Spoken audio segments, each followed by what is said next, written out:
Welcome everybody to Cup with Gup on this Wednesday, September 29th, 2021. We are here to talk a little PGA Sanderson Farms final thoughts and updates for the week before lock tomorrow morning. I think we lock around probably 7 my time, so maybe 8 Eastern, a little bit later than last week. If you want to wake up and tinker, make sure you we don't have any late withdrawals like we had several tournaments there to end the season. So that's always something to make sure you're aware of, especially over there on the West Coast where it's super early for you still. Use CUP, get 15% off right now. If any package includes a 7-day free trial, no risk trial. You can cancel at any time in the first 7 days and you never see a charge. We have a lot of new tools up, NFL tools. The optimizer is phenomenal right now. Really excited about everything we got going on for the all-in-one package that you get. I think it's some of the best value in the industry. Come give us a tryout for 7 days. I do have the NFL Listener League in this audio podcast. If you want to click on that and get your 3 reserved, trying to fill that up this week.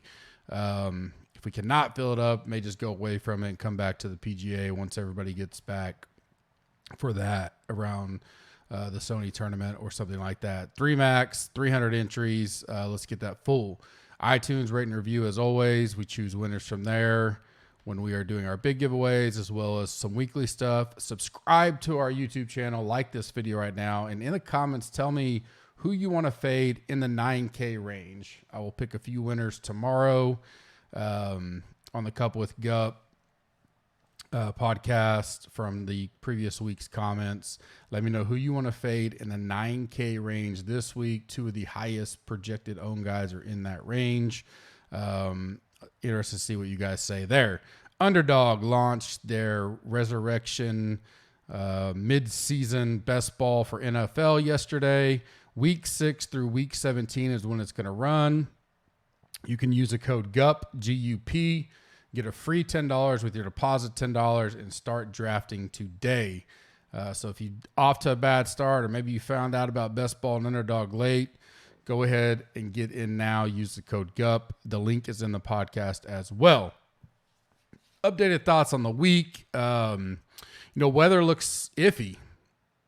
I think it's raining pretty good today and tomorrow. It's off and on. The forecast says some areas could see, high levels of rain. So my best guess is right now it's going to be, and we're kind of in this. I mean, I'm not too far from Mississippi, but we're going to get a lot of rain here too, per se. But there's spots where it's going to be like rain, no rain. So very iffy. But I do anticipate lift clean place for round 1 if they get as much rain as they did today. There's no real wave advantage because there's not much wind forecasted. And these little pop-up line of storm showers they're off by an hour or 2 and you go all in on a wave, that could be detrimental. And I just don't see enough there. It's not like you're going to have big, 30-mile-an-hour winds and rain and all that. This is going to be a lot of rain. And particularly Thursday, it looks like most of it could be accompanied by lightning. So they'd be off the course anyways. So if you get guys off the course with lightning and you faded them, then they come back and they get the soft conditions. I mean, it's just so much volatility there that I'm not doing any wave stack. Now, if throughout the day I start seeing someone steaming or a lot of industry or whoever, and it looks like everybody's going to go one way, what I would do is I'd go the opposite just to gain that leverage.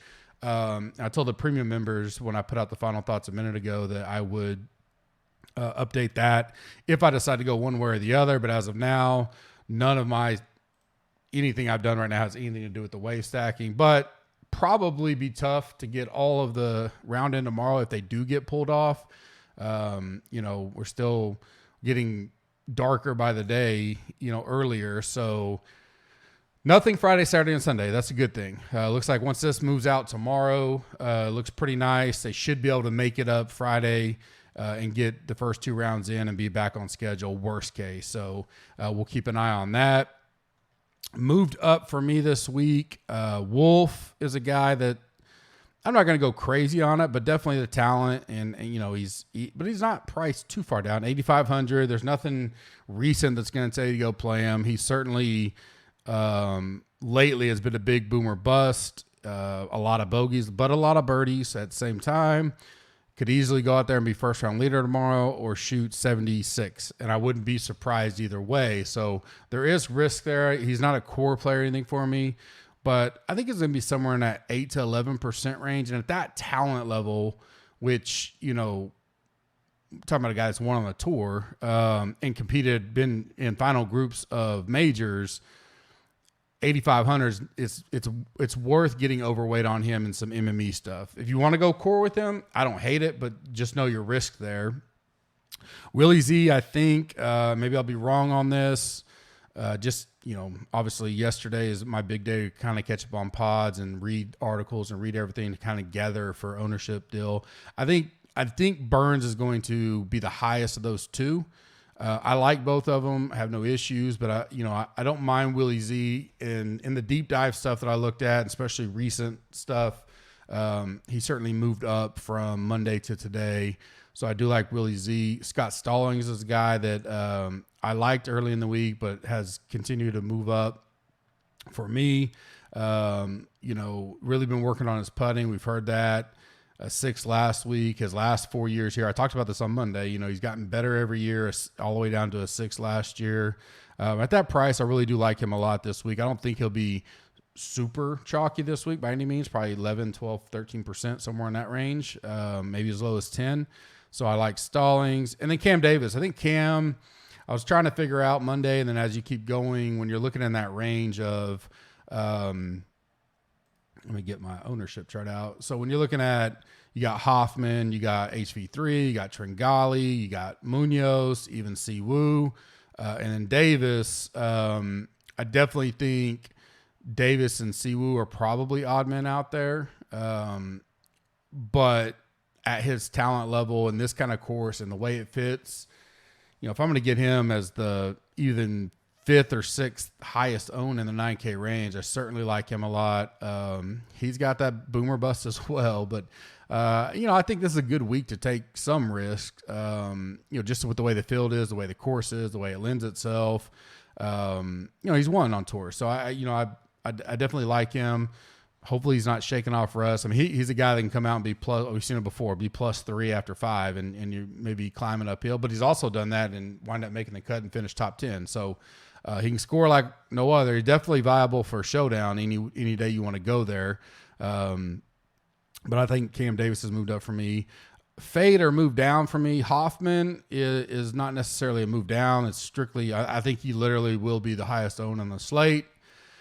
That's no shocker. And it's, it's a tough decision. Some of the stuff I wrote up today, you got to decide where you want to be light, overweight, that kind of stuff. For me, he's a guy I'll be lighter than projected if I get to him. Still working on the player pool type stuff, but nothing wrong with him. Just an ownership deal where I may be light. I'm probably be light on him and be unique in those builds. Seamus Power was a guy that I didn't expect to get steamed up and talked about a lot, but he has.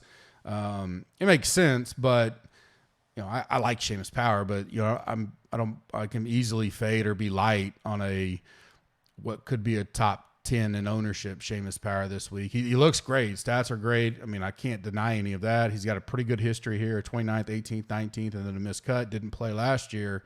But when you're talking about, this is where it just gets tough with DFS golf. Like you got to make some decisions. You can't play Mito and, Hoffman and Burns and Power and all these guys, Corey Connors, Sung Jae.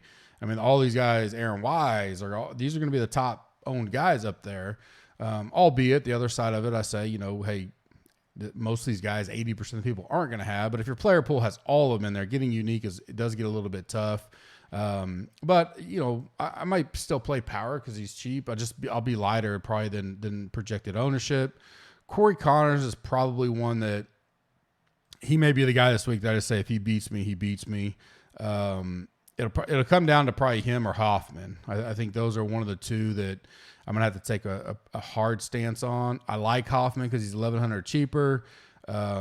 Connors comes in with really great form. Have no issues with him.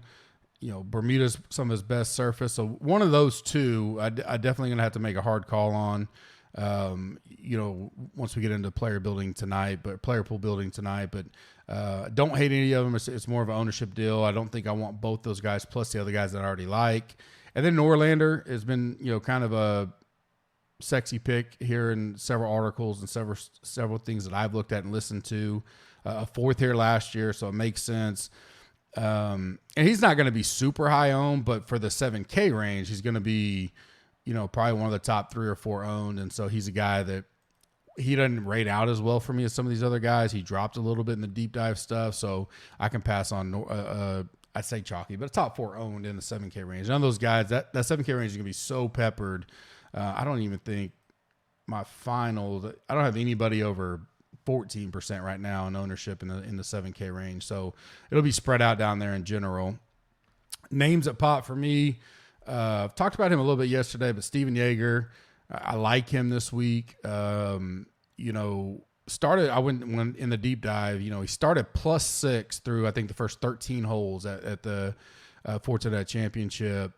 And then he went -5 the rest of the way in and ended shooting +1, but just a bad start there. So everything leading up to that was great. He still ranks out great, 7,000. I don't think he's going to be any higher than 5 or 6% owned.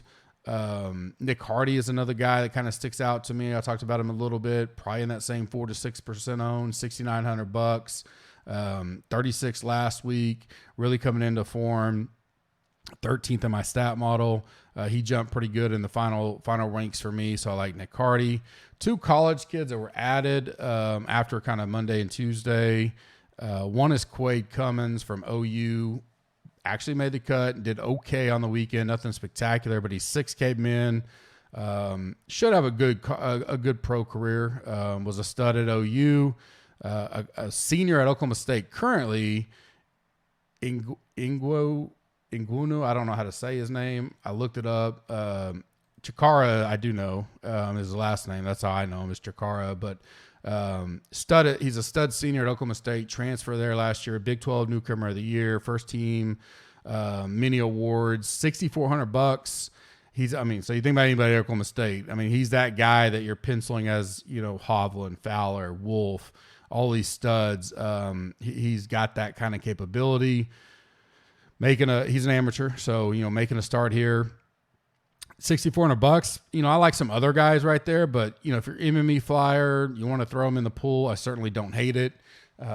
Just a couple guys I want to add there that kind of came out later. Leverage play this week. It's really, it's simple, but it's 2 guys that I really still don't have much desire for, and it's Sergio and Siwoo Kim. Like I mentioned, I think both will probably be under 10% owned. Siwoo in the 9K range, Garcia in the 10K range. It doesn't get me on. If I was going to take a chance, I want to be Siwoo. I will have 0 Sergio. I would lean that he misses the cut before anything else. So I'm not going to Sergio. If you want to take a leverage play with Siwoo, you can. I'd rather drop down $400 and just a hair more ownership and go to Cam Davis. But I can't fault you if you want to go Siwoo this week. Monkey Knife Fight plays this week for the Sanderson Farms. Deposit up to $100. Get a free $100 with the code GUPS, GUPS. Link in the audio podcast if you want to take advantage of that. We have college football covered, NFL, golf, obviously. My first play it's kind of a combo play. So my first one it's a more or less, and it pays 3 extra money. So if you bet 10, you win 30. I'm going to go Connors over 18.5 birdie or better, and Garcia under 18.5 birdie or better. That's bet 1. If you add Sam Burns and Willie Z to those 2 and make both them, you can pick over under. I'm picking over 18.5 for Burns and Willie Z with those first 2. That makes it an 11x bet that they have up there. So you got all 4 of those. You have to pick over or under 18.5. I'm going over Burns, Willie Z, and Connors, and under on Garcia. Bet 10, win 110 there. So that's a nice little bonus if you want to add to that multiplier. And tomorrow I'll have for sure Thursday Night Football Showdown thoughts and picks, Monkey Knife Fight picks for Thursday Night Football as well on the Cup with Gup tomorrow. Coin flip will drop tomorrow afternoon, evening. Friday, we have Cup with Gup with Ryan. We will do our full main slate DK preview, going game by game. Try to keep it at 45 minutes or less, hitting, just all the kind of nuances there. We had a lot of great feedback on that last week, so we're going to keep it rolling. The read option with Bobby the Goat Burger in college football will come out Friday. Full DFS breakdown of the main slate for Saturday. Should be a good slate this week. Looking forward to it. A lot of good games on there. And then I'll be back Sunday morning for the live chat for the premium members for the NFL talk as well. Really looking forward to this tournament. I think it's going to be a fun one. I like where I sit right now. There's a couple tough decisions still to be made for the player pool. And then I'm ready to go and start building. I'm looking forward to it. A lot of these young guys I love watching in the fall like this, helps as you get into later in the season as well, but not the worst field in the world by any means. I mean, some of these alternate fields and stuff we've had in the past, some firepower up top. It's a good course for the big boys, off the tee to get out there and make some birdies and stuff. So I'm looking forward to it. I think we got a good game plan for it. Maybe we can keep this streak rolling in PGA we got going for the new season. I will be back tomorrow for Cup with Gup and the coin flip dropping tomorrow. If you have any questions, let me know. Have a blessed day, and we'll see you tomorrow.